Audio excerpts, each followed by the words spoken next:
Baik, Bapak Ibu, kita kembali ke pertanyaan dari Bapak Ibu sebagai JGP yang sudah disampaikan melalui LMS. Ada 3 pertanyaan yang saya rangkum yang paling banyak ditanyakan. Yang pertama, manakah di antara posisi kontrol yang paling tepat untuk guru penggerak?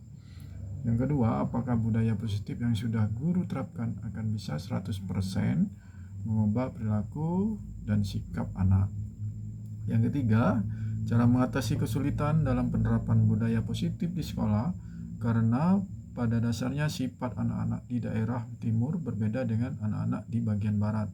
Saat menerapkan budaya positif ini, anak-anak kembali melakukan hal yang sama. Bagaimana kami sebagai guru mengatasi masalah ini?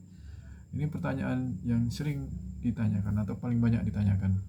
Yang pertama, posisi kontrol yang paling tepat untuk GP atau untuk guru penggerak adalah yang memungkinkan Bapak Ibu untuk mempengaruhi dan mengarahkan kebijakan serta praktik pendidikan di sekolah. Posisi seperti sebagai teman, manajerial, atau sebagai penghukum dan lain sebagainya. Ketika Bapak Ibu diperlukan sebagai teman, Bapak Ibu memposisikan diri sebagai teman. Tetapi kan yang paling baik adalah posisi sebagai manajerial Bapak Ibu ketika Bapak Ibu membersamai siswa di sekolah. Kemudian pilihan posisi yang sebaiknya disesuaikan dengan situasi, kondisi, dan sebaiknya memang itu tadi posisi kontrol di manajerial. Itu Bapak Ibu ya. Kemudian dari pertanyaan kedua, apakah budaya positif yang sudah guru terapkan akan bisa 100% mengubah perilaku dan sikap anak? Ya, budaya positif yang diterapkan oleh Bapak Ibu guru sebagai pendidik tidak bisa langsung 100%, tapi sangat efektif dalam mengubah perilaku dan sikap anak-anak. Kalau mau langsung mencapai 100% tidak mungkin dan tidak realistis karena banyak faktor yang mempengaruhinya. Perkembangan anak misalnya. Namun dengan pendekatan yang konsisten terus-menerus serta adanya dukungan dari seluruh komunitas, dari komunitas sekolah tempat Bapak Ibu bertugas dan dukungan keluarga atau orang tua juga, serta metode pembelajaran yang tepat, budaya positif tentu dapat memberikan dampak signifikan pada perkembangan anak-anak di sekolah tempat Bapak Ibu.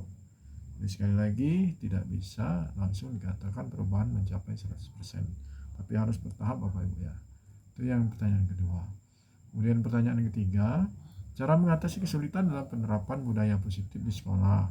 Karena pada dasarnya sifat anak-anak di daerah timur berbeda dengan anak-anak di bagian barat tentu itu ya. Saat menerapkan budaya positif ini, anak-anak kembali melakukan hal yang sama. Bagaimana kami sebagai guru mengatasi masalah ini? Baik Bapak Ibu. Jadi dalam mengatasi kesulitan di menerapkan budaya positif di sekolah tempat Bapak Ibu, terutama ketika menghadapi perbedaan sifat, budaya, dan lain sebagainya dari berbagai daerah tentunya. Ini memerlukan pendekatan yang sensitif dan adaptif tentunya. Bapak Ibu, kita harus melakukan pendekatan yang tepat, harus sabar dan konsisten.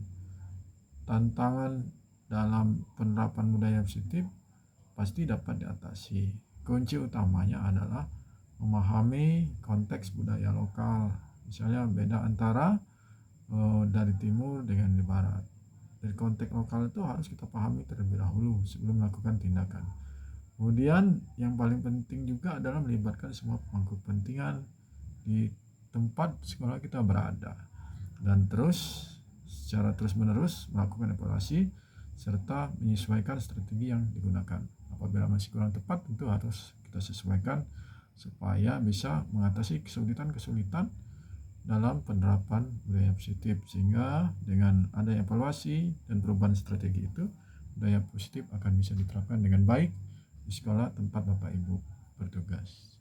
Itu saja Bapak Ibu ya, mudah-mudahan bisa memberikan jawaban atau solusi dari pertanyaan yang Bapak Ibu berikan.